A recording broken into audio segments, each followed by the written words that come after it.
Hello and welcome back to Almost Cult Classics. My name is Joe Ramone, and I am joined, as always, with my co-host, Ryan Lancello. Great to be back, partner. Yeah, we are back from the dead. It's been a while. It is. But appropriately, we've been resurrected for the Halloween season to discuss 1993? Sure. 1993's Yes, Matinee. 1993. Yeah. Directed by the great Joe Dante and starring John Goodman. When was the last time you had seen this one? Maybe. Oh, geez, let me think about that. Probably, maybe 10 years ago. It was on TV, and I had never seen it before the first time I saw it. And if you a lot of times your bias will take over, and you're like, I look stupid, whatever. Yeah. I had it on, and I was sucked in. Like, I couldn't turn it off. Yeah. And even funnier, I remember they must have been playing it on some cable channel at the time. But literally, like 2 days later, my brother comes up to me and goes, "Hey, have you ever seen this movie called Matinee?" And I'm like, "Did you catch that too?" He's like, "Yeah, it was fucking awesome." I was like, "It's amazing." It is a great movie. Great palate cleanser because our last film on the show, Death to Smoochie, I did not care for. Matinee is a film that I discovered a few years ago. I forget how exactly, but I fell in love with it. And it's one of those films I tend to watch every time this year. It's my favorite film we've covered so far on the show. I love this movie. And it was just a lot of fun to kind of watch it and take some notes. And yeah, it's just a love letter to B-movie cinema and horror movies, in the 50s, that type of world. And it's just perfectly casted. It's got so many great little nods to older movies. And it's really one of those great movies about loving movies. Yeah. I'm trying to think of the best way. This movie's like pure of heart. Yeah. There's nothing... It feels so genuine and so sincere without being overly sentimental. Yeah. There's a little bit of that. A little bit. But it's never cloying. Yeah. And it really, I don't know, there's something about this movie. Maybe it's because me and you are movie guys. It's just really, you're like, yeah, I think that's it. It pulls you in. But I don't think you need to be. I think this movie speaks to something in all of us. So yeah. I can be overly sentimental for a moment. But it's a great film. I mean... I guess we're starting off there just praising it. Praising it. And then we can, we'll talk a little bit about the cast and, behind the scenes stuff. But yeah, it's a really fun movie. It's, as we said, directed by Joe Dante, who you probably know him best from doing the Gremlins movies. It's probably what he's best known for. Yeah. And nothing wrong with Gremlins. No. I rewatched that for the first time in probably 20 years. Wow. I liked it. And not only that, there's parts of it that are legitimately, like, scary. But I like Gremlins, too, a lot. I just didn't have time. I wanted to watch it. It's funny. I think Dante prefers that one. Yeah, well, it's like a satire of sequels, and it's people who don't quite understand that. But like, if you've heard Dante talk about it, he kind of just was like, "All right, if we're gonna make a sequel, we're gonna be nuts," and they go all out with it. And that's the really cool thing with Joe Dante movies. It's not like there's a lot of referential stuff going on. Yeah. And it's not like you need to know these things to appreciate the film, but it's fun. It's a lot of fun for people that kind of get the, get what's being winked at. Yeah. And it's funny because he's best known for, as you say, Gremlins. It should be Matinee. Yeah, it should be. I mean, this is like, forget almost cult classic or cult classic. This is a classic movie to me. It's just so, God. Did you watch The Burbs? I saw it years ago. I haven't seen it in a while. Burbs is good. I have a fondness for movies, especially like horror movies or this type of movie that take place in like small towns, cul-de-sacs. I love movies like that, and Matinee's one of them. I mean, taking place in Key West, which I think it's filmed all in Key West. I mean, I'm sure there's some other stuff. I think I forget where it is. It might be like St. Coco or something. Yeah, where there's the theater some was. stuff. It's in Florida though. But yeah, I mean, it works for this movie. It's a great. I don't know if you've ever been to Key West. I have not. Key West is an interesting place because I think you could take a ferry there from like Miami, or you can drive it. You have to like drive through the Keys to get there, and it is a long.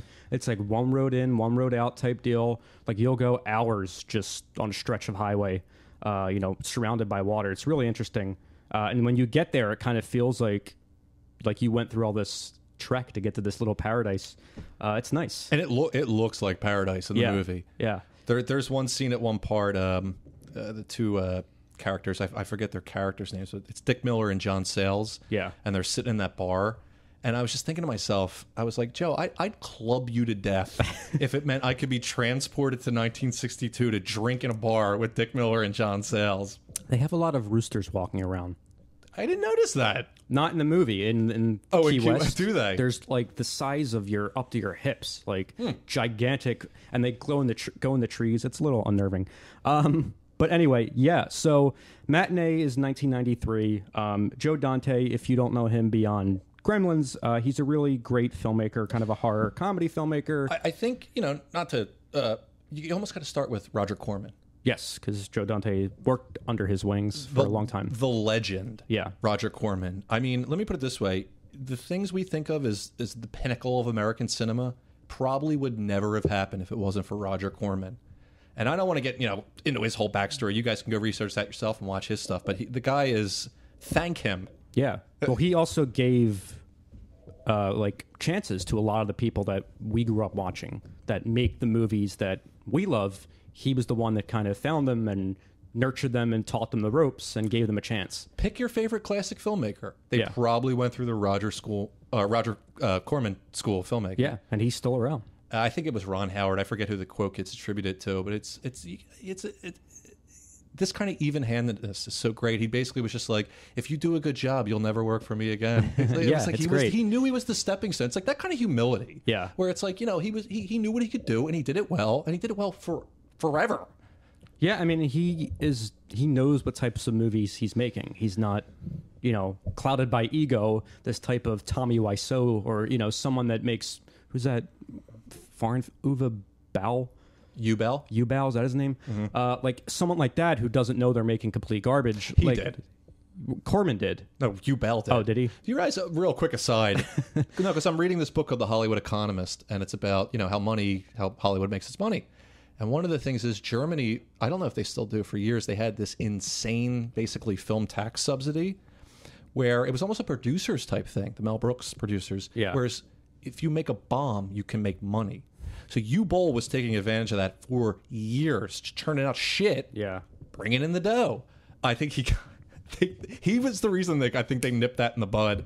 But for years, people were taking advantage of that. He was doing it for, Christ, decades. It seemed like his career was, these cheap video game movies. Yeah. But so Joe Dante comes up through Roger Corman. I think he initially was cutting trailers together for him. And then, you work for Roger Corman, you kind of get your shot at a certain point. Yeah, well, I think I think his producing partner, whoever were doing the trailers, they just asked. I think it was Alan Arkish. They asked, can we do a movie? And Corman was like, if you do it in, I think, 10 days or something crazy, said if you can shoot it in 10 days, you can do the movie. And they did. Was that Hollywood Boulevard?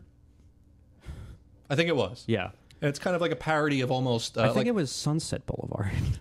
That's Hollywood. No, I know. You're I'm making my a chain. joke about... he got me. Good old sardonic Joe. Yeah, and isn't it made with clips from the trailers of Corman movies or something like that? I think so. I mean, that was a classic Corman thing, was to reuse footage. Yeah. From whatever. But yeah, from there, I think he went to Piranha. Yeah. Which I watched. Did you watch Piranha? I did. How was it? It's fun. It's funny. Like a Jaws knockoff. You know what's funny? I think it got called... Joe Dante will say it's a parody or an homage or whatever, but I could see why they said it was a knockoff, because it was a water thing biting you, but it's beyond that. It doesn't seem like Jaws at all. It's a totally different type of movie, and it's fun, for that era or whatever. Well, he was actually, I think Piranha put him on Spielberg's radar, but he was, I think, in talks to direct, and it's a movie we've talked about, Jaws 3 People Zero. Yes. Which is a National Lampoon satire of the Jaws franchise. John Hughes was one of the writers on it. It's just this legendary script that was knocking around Hollywood for a bit that was going to be a parody of all these sequels, and I think Universal was actually backing it. Like, they were going to back their own parody film, and it never ended up seeing the light of day, but I think Dante was attached to it for a bit. Yeah. I wouldn't be surprised. Because he does a good job with that type of, if it was a B movie knockoff of Jaws, it's good. It's kind of fun. It's and he gets so much mileage out of his actors. One thing we're going to talk about with Matinee is there's this Joe Dante stock company almost. He'll reuse a lot of these actors, and they're all in Piranha, and they're all great. And it's fun because you get to see these guys in all these movies. I've heard with him, I've heard him say, when he reads a script, and he hasn't done anything big in a while. He did something called Burying the X. Yeah, it was pretty good. It's okay. It's not it's enjoyable. But when he reads a script, he'll look and say, all right, where's my part for Dick Miller? Where's my part for Robert Picardo? Like, he goes through and tries to find roles for his character actors. It's fucking rad. It's great. So Matinee focuses on, it's 1962, Cuban Missile Crisis happens. And I think that's the master stroke of the movie. Yeah. Because you could have just made this movie about Lawrence Woolsey, who's John Goodman's character, who's kind of framed around William Castle? William Castle. Yeah, who was the... Yeah, kind of the producer of these type of B movies. I always knew him from 13 Ghosts, the original one. Yeah, I think that's like his big one. Yeah. I've heard that. And then there's something called The Tingler, which is like what the movie in this is like inspired by. Really features the movie into within that. the movie. Yeah. I was never a big classic Hollywood horror guy. Yeah, you're not into that. I'm not a horror guy, period. Well, you're missing out. Yeah, really, sure. I mean, they're like, if you go into some of these, I have somewhere a DVD. It's like got like just 25 public domain, lapsed. All these like type. They're just so easy to get your hands on and just kind of fun to watch. Yeah, like don't get me wrong. Like I always enjoyed them. I enjoyed them much more younger as a novelty. But them's great. Yeah, like, them's great. That's a very good movie. Just beyond that, like I said, as a novelty, I could never really get into them. If I grew up in this era, I would have. I would have been a monster movie guy. I would have had Famous Monsters mag, all that bullshit. I would have been totally into it. So yeah, Matinee, 1962, Cuban Missile Crisis happens. It's in Key West, which is very close to Cuba. And as this is going on, a film producer named Lawrence Woolsey is coming down to Key West to promote his new movie, Mant. And it's kind of about this crisis that happens in this small town and what goes on with the movie theater. William Castle, he inspired Lawrence Woolsey, who was played by John Goodman, who is incredible in this. He's just...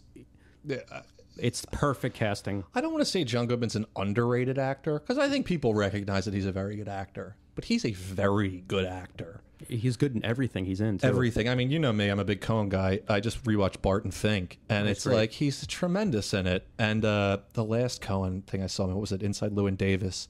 He's in that, and he's amazing. Yeah. Like, he has range. Like, it's really crazy, but it's so funny, too, because when he gets introduced in this, he's at a gas station gassing up, and they're on their way to Key West, and you get this great view of his character that he's constantly looking for that next thing. Yeah. Because he sees, like some...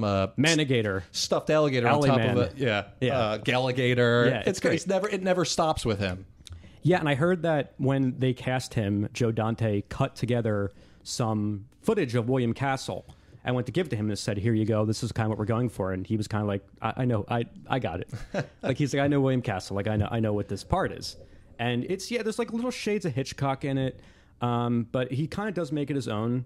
And he's just great. I mean, he's someone that I was looking through his filmography leading up to this. So 1989 is Sea of Love, which I think that's you love that movie. I do love Sea of Love.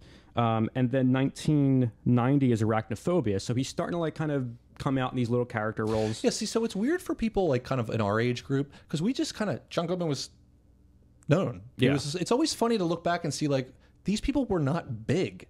Like, John Goodman had to struggle for work. You know what I mean? He wasn't considered John Goodman. Like, Roseanne put him over for sure. Yeah. Like, after that, he was a household name. But, like, Arachnophobia, they were like, who's this guy? Yeah. And, we watched John Goodman. John Goodman. But, yeah, and, I think he was in like True Stories, the David Byrne movie. Yes. Like, he's in so much stuff before he becomes the person you know. So after Arachnophobia, he does King Ralph, which is a movie we've always been fond of. The poster's hanging up behind me right now. It's just a fun little comedy film. And then he follows... It's a great showcase for him. He follows that up with Barton Fink. And then it's The Babe, which is the Babe Ruth biopic. And I think then after that, it's Matinee. And when you look at John Goodman and see, like, he was kind of doing these goofy, like, comedies with King Ralph. And, like, it's almost like I look at John Goodman and I'm like, I wish John Candy had this trajectory and, like, started doing these more small character type parts in serious films, because that's what I mean. And this is most of his career, because he goes into the Flintstones, but like he never stopped just doing those small character parts. Then he would do a big tentpole franchise, maybe do a goofy comedy, but always come back to like these little character roles. And it's kind of what he's done his whole career, and it's worked. If I was an actor, he has the ideal career for me. Yeah. You just get steady work, and you're always he's the bright spot in like everything he's in. Yeah, I mean, I've talked about it at length, and I know you've never seen it, but 10 Cloverfield Lane. No, I've seen that. You have? Yeah. He's great. Oh, he's phenomenal. The movie's whatever, but he's great in it. He's one of those. It's one of those parts where like he constantly keeps you guessing, or like thinking about his character, thinking about who he is. Well, it was nice to see him too, kind of not be comedic. Yeah, because he's generally, he's kind of terrifying in that movie. Oh yeah, for sure. Oh, I mean, come on. And he's really good right now. Righteous Gemstones. He's pretty good in. I'll be honest with you. As much as I love John Goodman, I thought he was completely underutilized in Righteous Gemstones. Oh, really? I thought he was totally underutilized. It was very one note. But I digress. Hey, he's leading the Connors now. He's also doing that, and he looks pretty slim. No comment. I don't care for the look. Thin John Goodman? I don't like it. It's unsettling. Yeah, let's forgive the man's health. Let's. Hey, whatever. Do your thing, buddy. It's like Letterman with the beard. That makes me want to throw up. Don't cut that out. Yeah, I'll agree with you on that one. It's a little, it's a little distracting. It's atrocious. I don't know what he's trying to pull. So the movie begins with an intro by Lawrence Woolsey in character. He kind of addresses the audience. It sets up who he is. He's got a long cigar, smoking it. And we cut to then the movie theater it's playing in, which is I think called the Strand. Yes. And that's this Key West movie theater. It reminded me a lot of the Colonial, which is a theater out by where Ryan and I live. Is this the one in Wayne? I don't know if Wayne, I think Phoenixville. Oh, I'm thinking of the Anthony. Yeah, similar. Yeah, yeah. There's just not many theaters like that around where we here. are. There's still a few of the old movie houses. Yeah, the Anthony in Wayne is actually really nice. I'm sure. Yeah, it's really, they've kept it up. The you said the Colonial in Phoenixville. The Colonial in Phoenixville. That's one. It's seen better times, but it's still really cool. Yeah. If anyone's in the area, I'd say go check that out. But yeah, so that's. I mean, anywhere that there's a balcony, still, and that's great, and that's what in this movie house that they're in. It's balcony. It's old timey movie theater. Bunch of kids are watching matinees, I guess. That's our main kid is Gene with his younger brother Dennis. Mm-hmm. Their father is in the Navy, and that's one night at dinner. That's when the Cuban Missile Crisis happens. They catch Kennedy on the TV, so they don't know what's happening with their father. They live on a military base, so all the kids at school think he knows more about this than they do, which isn't the case.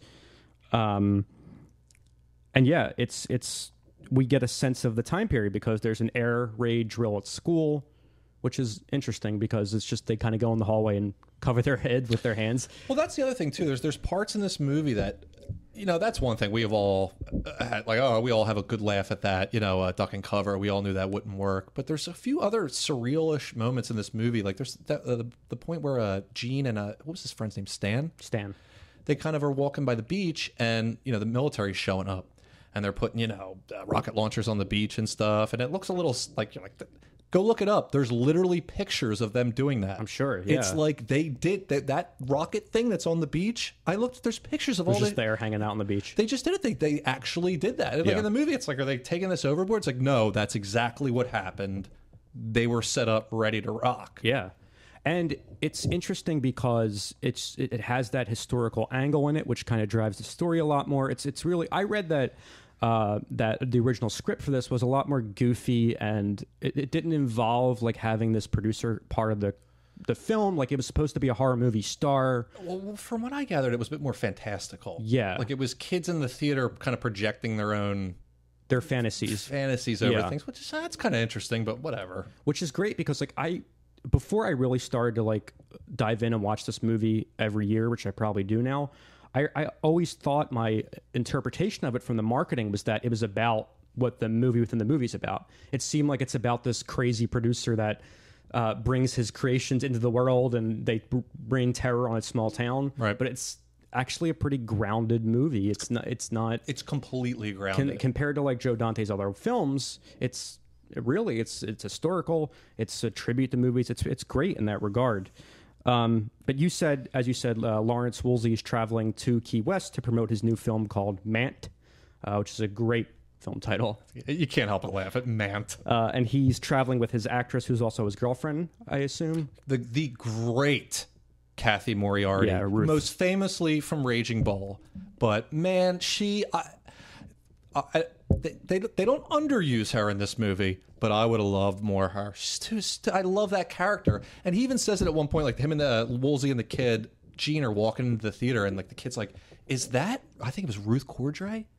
Her character's name? It's Ruth. I know that. I don't know if the last name's that. And basically, Goodman's just like, yeah, that sometimes they just got it, and Kathy Moriarty's got it. Like she's just got that look that she nails it too. Everyone's nailing it in this. Yeah, and she's like kind of frustrated. I guess he really needs a hit at this point in his career. He's kind of running out of money. She's frustrated with him a little bit.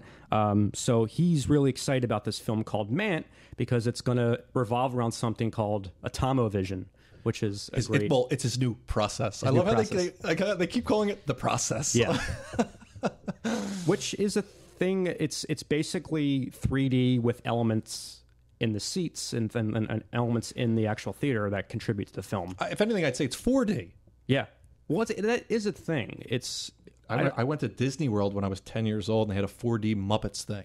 That's still there. It's very much like this. Like there's shit bubbles are coming out, and like you're getting misted, and your seat buzzes. But if you look into it, like they actually the Tingler, which is the movie that's based on this, like they did a lot of that stuff, and it was just a pain in the ass because you had to go in these theaters and install this shit. I couldn't imagine going town to town and doing that. Yeah, that's one thing I thought of when he's like in there, like rigging the seats, and great Robert Picardo playing that manic theater manager. It's like, what are you doing to my theater? They'd have to do that in every city. I think they did that with, is it called Earthquake? Is that the disaster movie? I think like they did something where like they probably did a Rumble-Rama type thing. Yeah.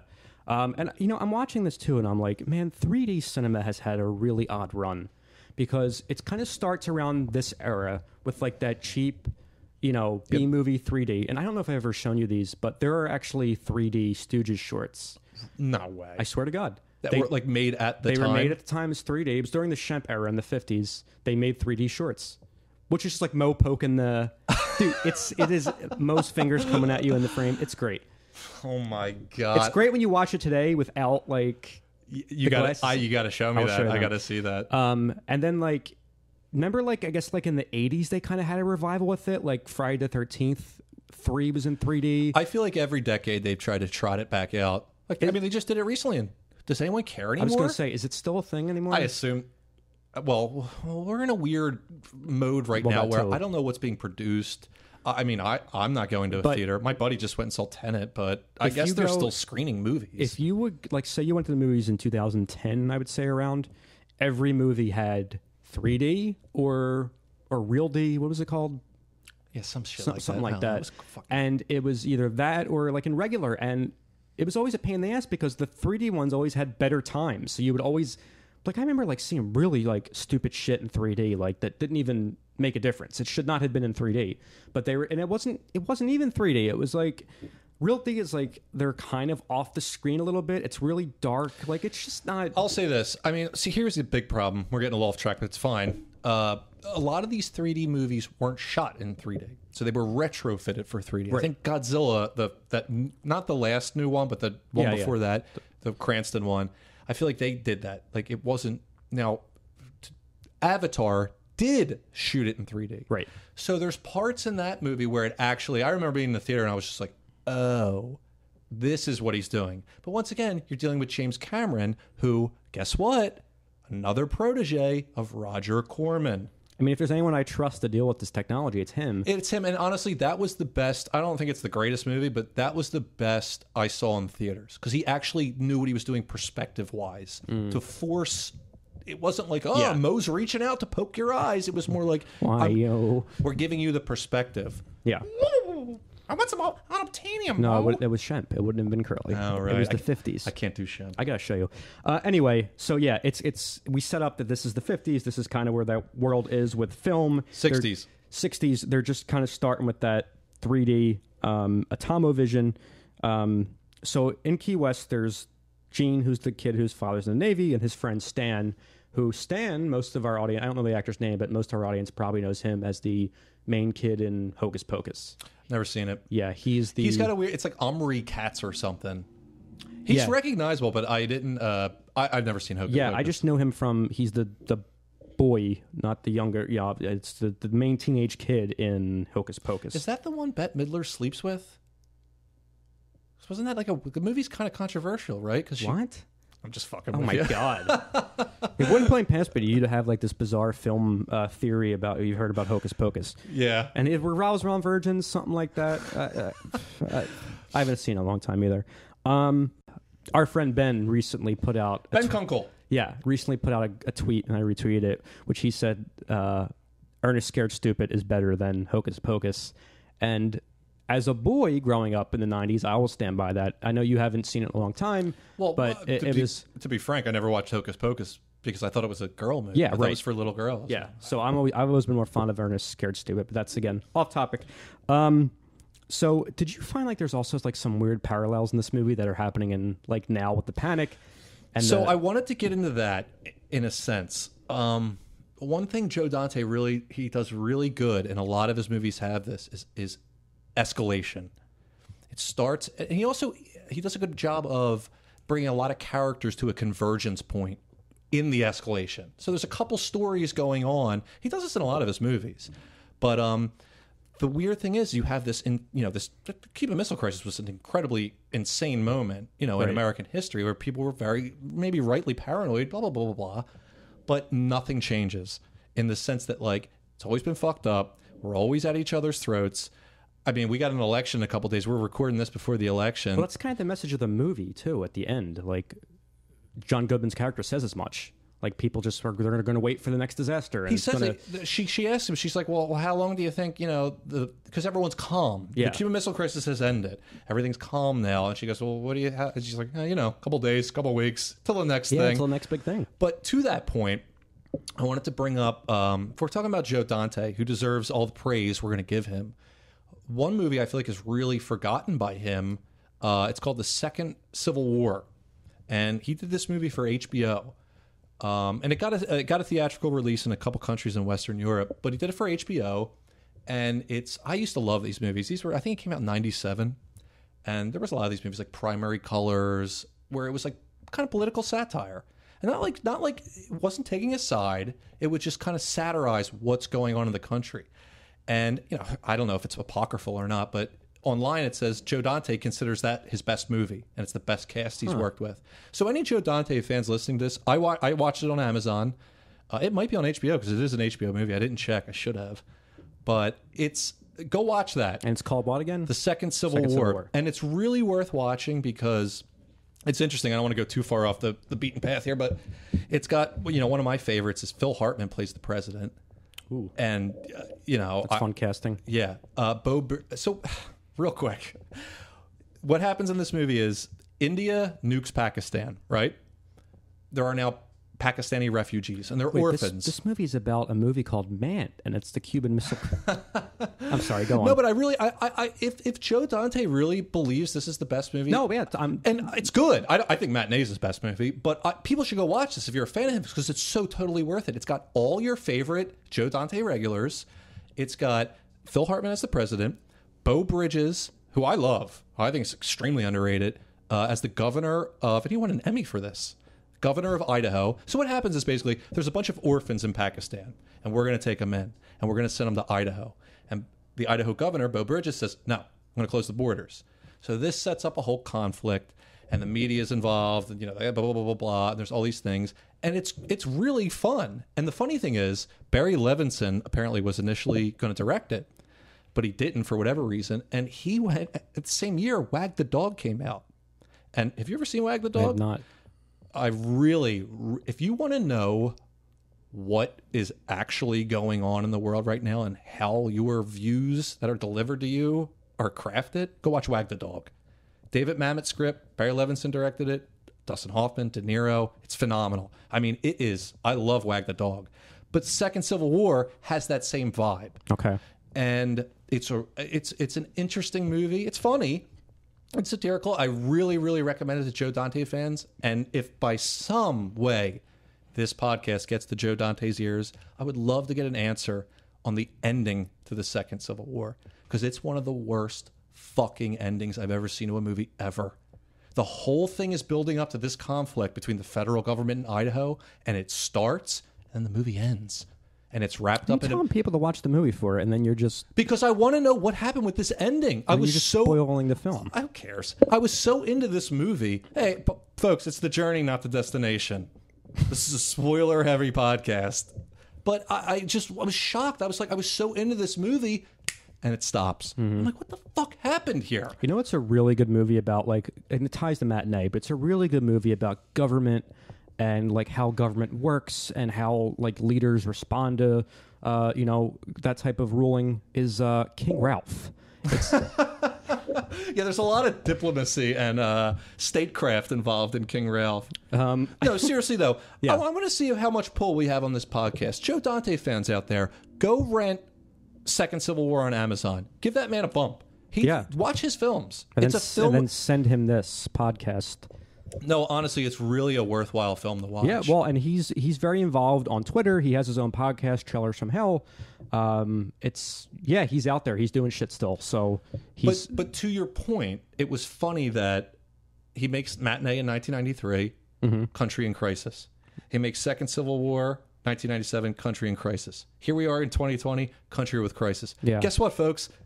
This is Crisis Country. Well, it didn't hit me until that scene where they're like in the grocery store and everyone's buying toilet paper. It happens in this movie, like on the Cuban Missile Crisis. Yeah, they fight over the shredded wheat. They're fighting over shredded wheat. It's just really like meta at this point. But yeah, so time is a flat circle. The town is kind of going into crisis, and this movie Mant is opening. And of course, Lawrence Wolsey's thrilled. He can care less. He doesn't think the bomb. I don't even know if that's the best part about the character. He doesn't. It's not that he doesn't have an opinion. It's just he has his world, and that's the world that matters. Yeah. And in his world, this is good for business, and he's right. Well, so he even says at one point, like, crisis is the best time for horror, which is a great line, and it's true. Like, people who are panicking want to watch that type of. But it's a weird thing in our psychology. When he shows up in town, there's a couple of actors protesting the movie. Well, we don't know that initially. What is it called? It's like Citizens for... Stop Sickos Films or something like that. I have it written down. I want to find it now. Citizens for Decent Entertainment. There you go. Is the name of the company. But how great is it, too?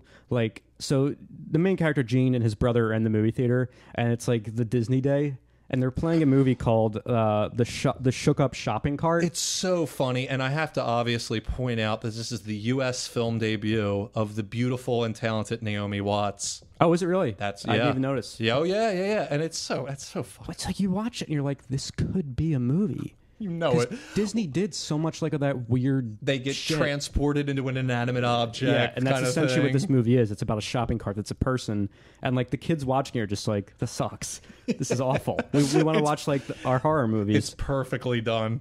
But yeah, as we say, Citizens for Decent Entertainment are protesting the movie outside the theater. Who are Herb and Bob is their name, played by Dick Miller and John Sayles. And I mean, Dick Miller, I think he there's maybe one or two Joe Dante movies he's not in. He's in every Joe. Yeah. He's so good. The fact that I was like, if you've watched movies, I feel like you've seen Dick Miller.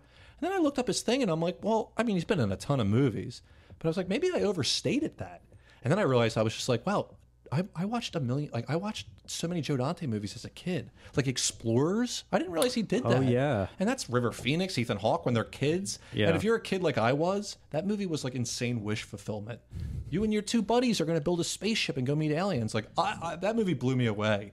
Okay, I have to digress on this part. Yeah, please. Twilight Zone movie. Have you ever seen it? Yeah, I have. So, and I know this is going to sound stupid because everyone says this. I think my dad taped it, right, off TV. I wore the tape out. Like, I couldn't watch it anymore. I watched that thing so many times. And I don't know if you guys know I don't want to go into the whole story. We've talked about it a little bit on this podcast. You know, blah, blah, blah. Joe Dante's It's a Good Life segment in that was always the most unsettling to me.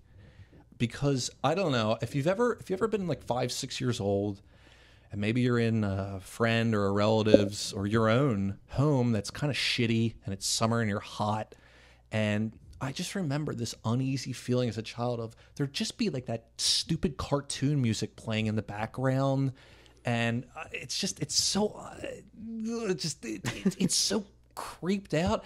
And the movie's awesome, too, because you got Kevin McCartney just covered in flop set the whole time. And he's another one you'll see in all Joe Dante's movies. He's in Mant. He's the general in Mant. But Kevin McCartney's great. I always knew him as as a kid. I grew up with him from Twilight Zone and UHF. Okay. He was like the Weird Al's adversary. Kevin McCartney's great. And you have William Shallert. Yes. He's also in the Twilight Zone segment. And it's just so... I don't know. It's just cartoons. Something about those old cartoons. They kind of... I don't know. It's so good, though. Yeah, Dante's a big fan of anthology films. I think he's done a few of them. As am I. I was going to watch Amazon Woman on the Moon, and I didn't get a chance. Yeah. I love anthology and Kentucky Fried Movie type stuff. I love that stuff. And Twilight Zone movie, it works because it's just a bunch of directors who grew up with it, homaging it. And not only that, they really made the smart call to go with 4 distinctive directors. Yeah. I mean, John Landis, Spielberg, Dante, George Miller, they all have they all bring something to the table.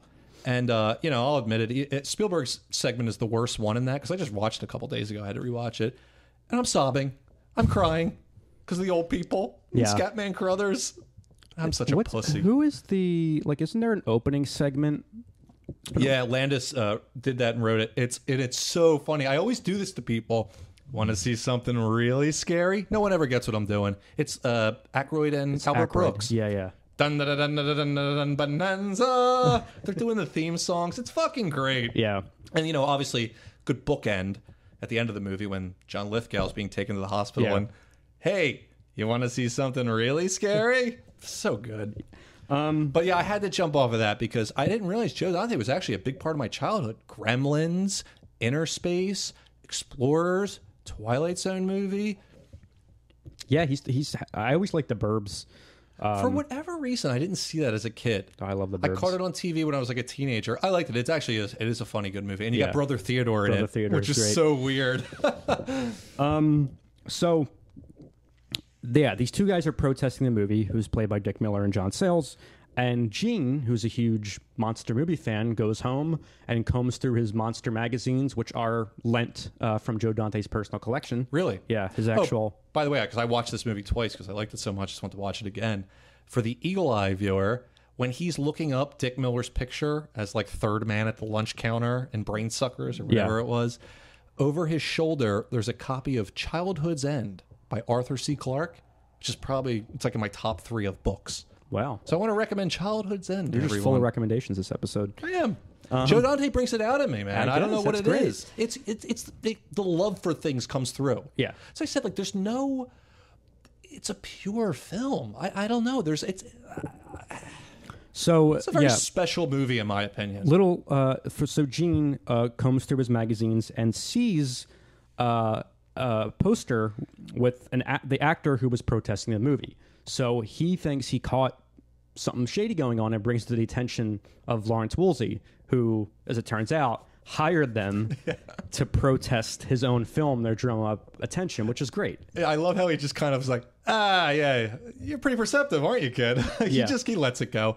And by the way, man, I'd pay good money to see some buddy movie with John Sayles and Dick Miller. And John Sayles, for those of you who don't know, he wrote Piranha.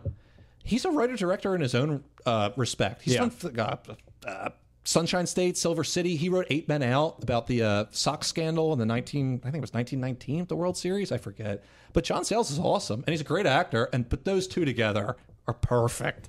I also just love, and I think this is what you mean when you say it's a wholesome, good-hearted movie. It's the kid who loves movies that's befriending the film director producer. That to you and I growing up, that would have been the ultimate dream.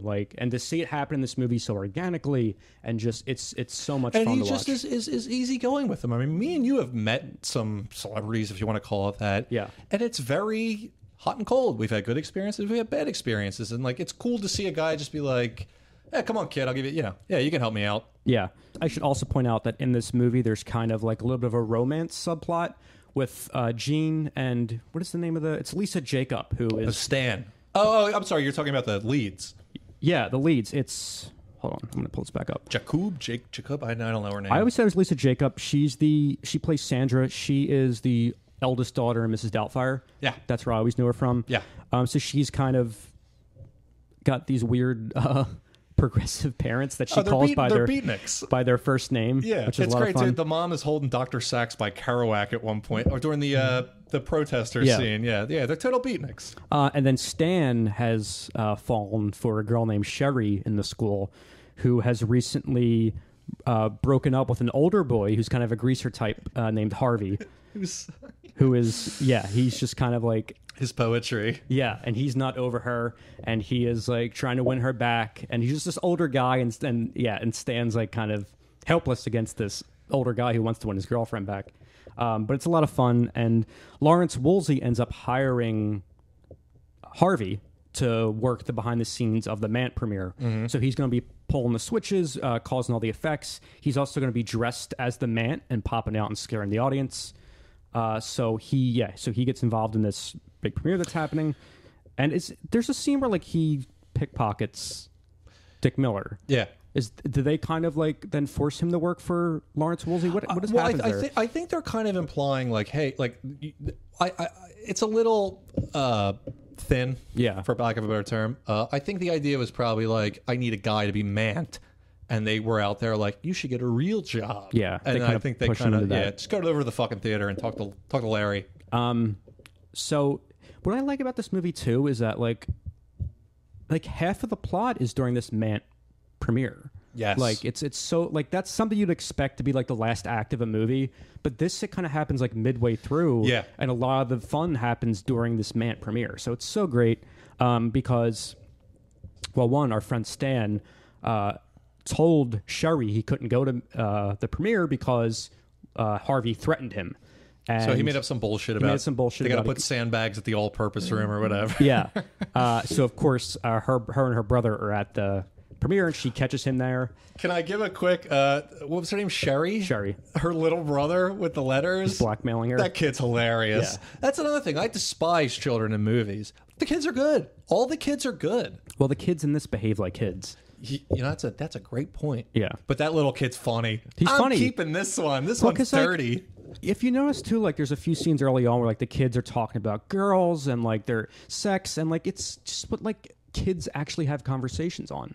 And especially some of those Disney movies, things like that, kids don't talk about like the things that they portray them to talk about. But in this, like, no, they want to know if she'll do it with you if the bomb's going to drop. Yeah, it's a really like good insight into that preteen mind. Once again, not overdone. Mm-hmm. It's just good. I just thought the kids were natural in it. I don't know. So yeah, this big premiere is happening, and all the kids in town are there going nuts. Harvey's working behind the scenes as the Mant, and Sherry catches Stan there after he made up a lie. Sees him in the line. Yeah. So tons of conflict. Also, the kids have to sign a waiver to get into the film. Once again, they didn't overuse the gag, but it's such a funny gag because you got Kathy Moriarty's character. She doesn't want to wear. You know, she's like, I thought I wasn't going to have to wear this again. But she's doing the classic thing, and I forget where this started, what movie they did, you know, historically. But they would have a nurse. Yeah. In the thing. But it's just so funny. The gag is kids keep coming up to her like she's a real nurse, and she's just like, "Yeah, good job." She just blows them off every time. I hurt myself. They're like, oh, I don't know what to do. You sure did. Whatever. It's awesome. And then Mr. Spectre shows up, who is, I guess he's like the theater chain exhibitor. Something like that. He's played by Jesse White, another great character actor. Oh my God. So he's there to kind of experience the movie, and he might license Mant. And as we said earlier, the movie theater is being run by Howard, who is Robert Picardo. He's kind of the theater manager. He's kind of on edge. Perfect performance in that respect. In the basement, he has a fallout shelter, which he's prepared to use because of the Cuban Missile Crisis. And then the movie starts, Mant, and it's so great because it's all played straight. I want to watch a full version of Mant. I'd watch a full version of Mant. It is so. I think they don't really directly say it, but I was able to piece together. Someone's getting an X-ray, a dentist X-ray, and they're bit by an ant while it's happening. Is that what happened? Yes. Because one of the funniest things I thought was, please tell me his name again. William Shallert.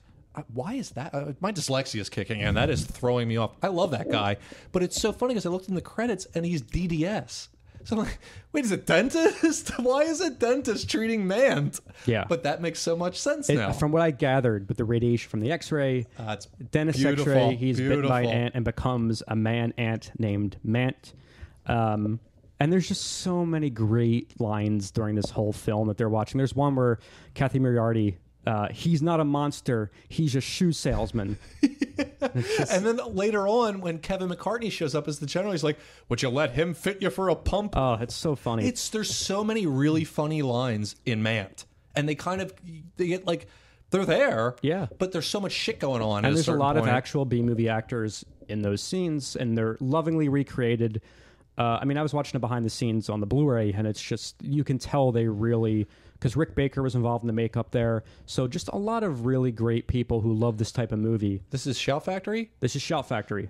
Joe's always got the DVD in front of us. They put out a great version. Listen, if you're going to invest in any DVD, I know Criterion does great work.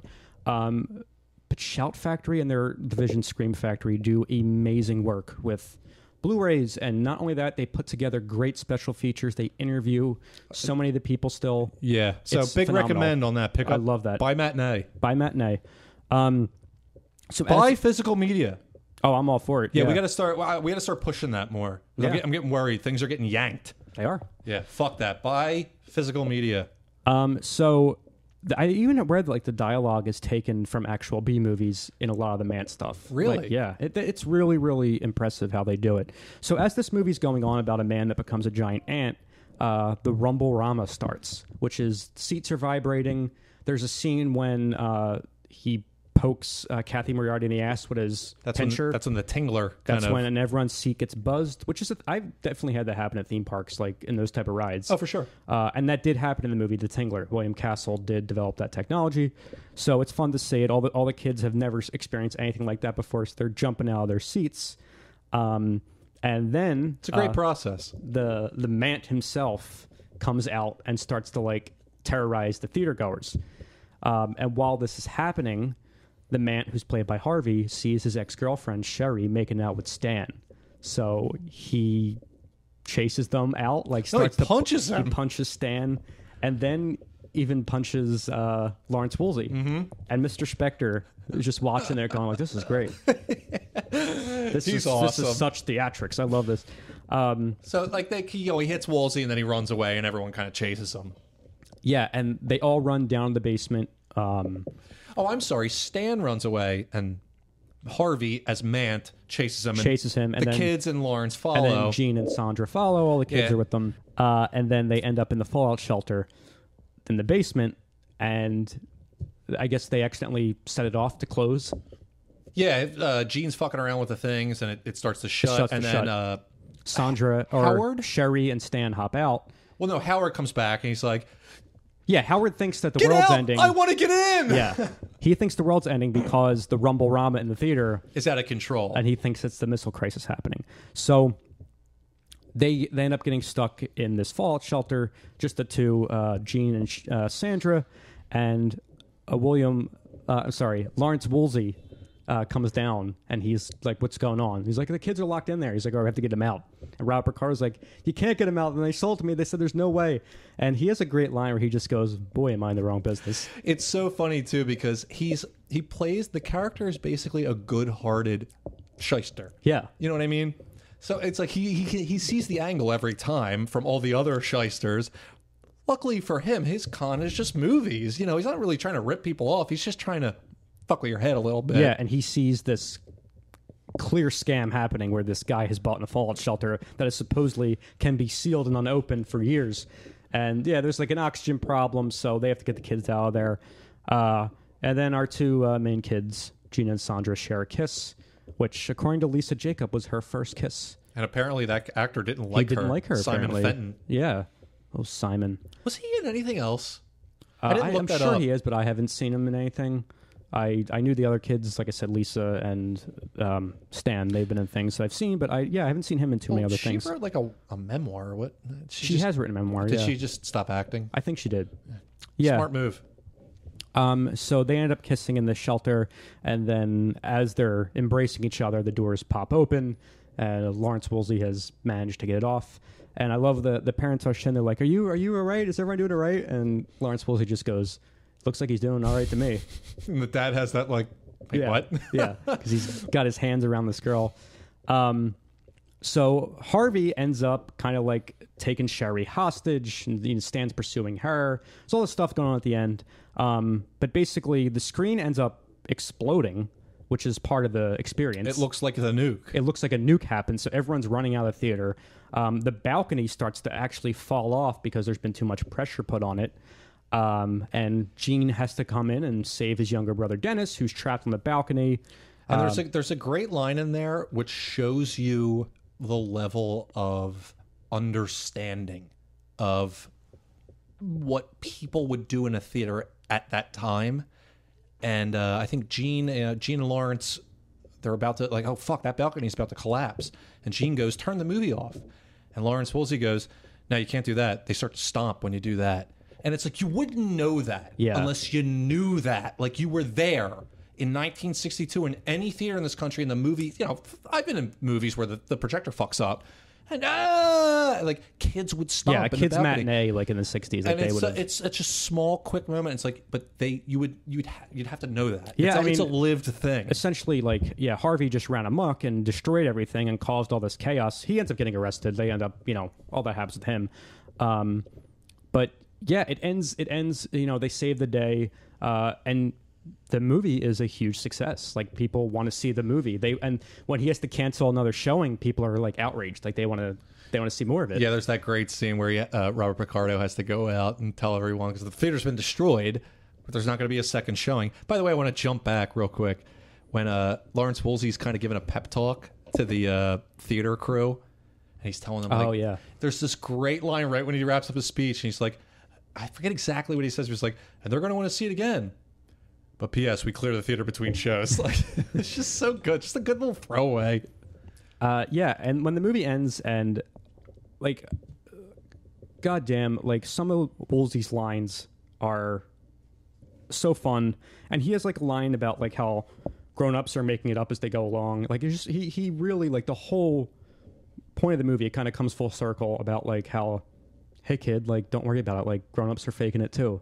And it's rare for like a kid's movie, or I don't even know if you'd call this a kid's movie, but rare for a movie to like have that mentality. Well, I think if there is a message, it's just like, hey, enjoy your fucking time while you're here. Yeah. Like, yeah, the bomb could drop at any moment. It could right now as we speak. Who cares? Yeah. What are you going to do? Because that's like in the final scene when Lawrence Woolsey and Kathy or Ruth are, driving away. He even says, like, they're just waiting for another reason for another way the world's going to end. Like, it's very like it's I didn't remember that, like, especially where we're going on in the country right now, but like seeing it, watching this movie now, I forgot all about that angle, and it was just it hit home. It was like, not to get too philosophical or whatever you want to call it, but we have a weird thing in this country where we kind of forget our history, and our history is literally just shit's fucked up all the time, and we figure it out. Like, you know what I mean? Like, I don't know, maybe it's me, I'm a chaos guy, I can kind of embrace it a little bit, but I don't even think it's chaos. I think it's more just like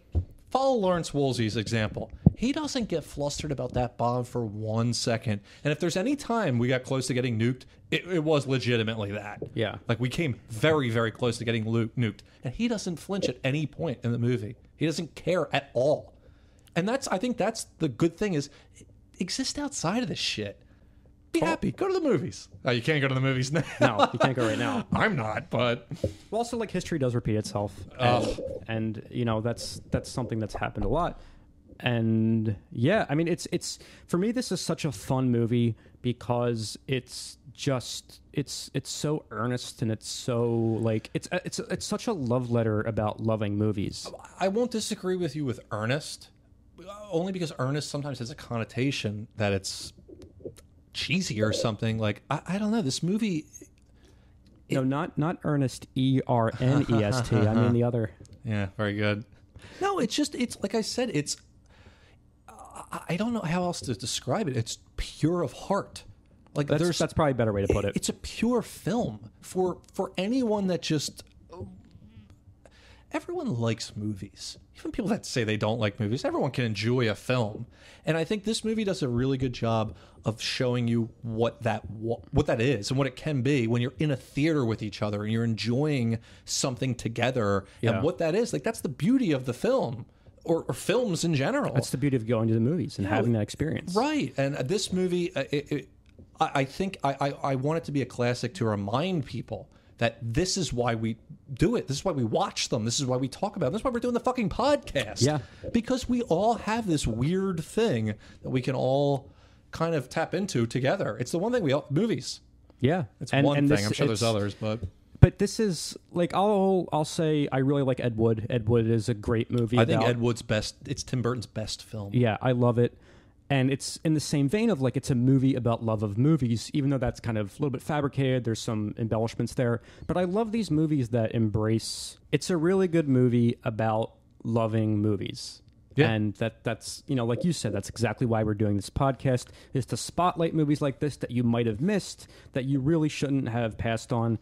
Or if it's something you haven't seen in a long time, it's definitely worth checking out. It goes both ways sometimes with us in this podcast. Sometimes Ryan likes it, I don't. Sometimes I like it, Ryan doesn't. Sometimes we both don't like it. This is a movie I think we're both unanimously like, this is great. You should check it out. Watch it again.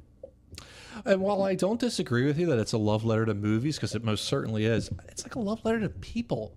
It's like, hey guys, like, this is what we do together. Like, this is what's cool. Like, I don't know. It's just a great movie. Yeah, it's great. So you threw a couple suggestions out there during the episode. You want to go through those again? Yeah, I really, like, if you're a Joe Dante fan, do him a favor and go check out Second Civil War. It's worthwhile. It's not the greatest movie, and the satire is definitely from 1997, from the Clinton era. But Second Civil War and Wag the Dog would be amazing companions. And Joe Dante, please shoot me a message. Let me know what happened with the ending of that movie. It just stops. It really bummed me out. But, I mean, I'll recommend anything John Goodman's in. And I will, I'm going to give a recommend again to Shout Select. They're a great brand of Blu-rays. I was telling Ryan before we started recording, I've been collecting Shout Factory Blu-rays for a while now, and they usually do their own cover art for these movies, their own slip jackets. And for a while, I was like, yeah, it's really nice, but I kind of like Matinee has a great poster. And I was kind of like, oh, I'm somewhat disappointed sometimes. I'm like, oh, it's nice, but I would rather the original. And as I put the Matinee Blu-ray in, I noticed that they're all reversible, and they all have the original poster on the other side. So they cover the bases with it. They're great. Matinee's great. Check out the Burbs, and check out anything Dante's filmography. Yeah, I don't know. He's a real filmmaker, in my opinion. Yeah, he loves the art. You can tell he loves doing it. I mean, I could probably elaborate on what it means to be a real filmmaker, but he's a real filmmaker. I'm serious. Like, he gets it. And I think a lot of the people don't get it that make movies. He gets what it is to watch and enjoy. I don't know. Yeah, it's about the experience, too. It is. That's a big part of it. So, yeah, that's it on Matinee. We had a lot of fun. This is one of the best experiences I had watching a movie before the podcast because I just love this movie so much. It's a real, I mean... And it was suggested to us. In simpatico. It was, and it was a great suggestion, whoever that was. We'll look it up. Maybe we'll give you a shout out on the next one. We got a few for this one. But I think next week... Yeah, we're going to do these... Hopefully next week. Yeah, we will. Well, Joe's got a new apartment now. We got a dedicated spot. We are good to go. We have a recording studio. All my horse shit wrapped up for the most part. But yeah, next week we're going to do the seminal Angela Bassett movie, Stella Got Her Groove Back. Can't wait. Oh, wait, we're not doing that? Yeah. Oh, that's right. Fuck, you agreed with me. You ruined the joke. We're doing 1941. Yeah, that is a film that seems incredibly divisive, and I haven't seen it in a very long time. You've never seen it? How is it divisive? I thought everyone hated it. I think some people like it. Well, here's the one thing that's going to be... you told me it's like almost 2.5 hours long. It's a long movie. I'm looking forward to it. I've never seen it. When I was growing up, it was always referred to as one of the worst bomb pieces of shit of all time. And it'd be a good double back to our first episode. I can't wait till next week when Ryan's just going, it's a movie about love, and I love the enthusiasm behind it. I love what it means and what it represents. I don't know. Hey, look, I obviously Spielberg has made masterpieces, but I have no problem shitting on Spielberg, so we'll see. We'll see. I've never seen the movie, and I like everyone in it. And I like the concept, so we'll see. So give 1941 a watch, and if not, you just want to hear us talk about it, tune in. But yeah, in any event, we will see you next week during our discussion for 1941. Thanks for listening. See you next time.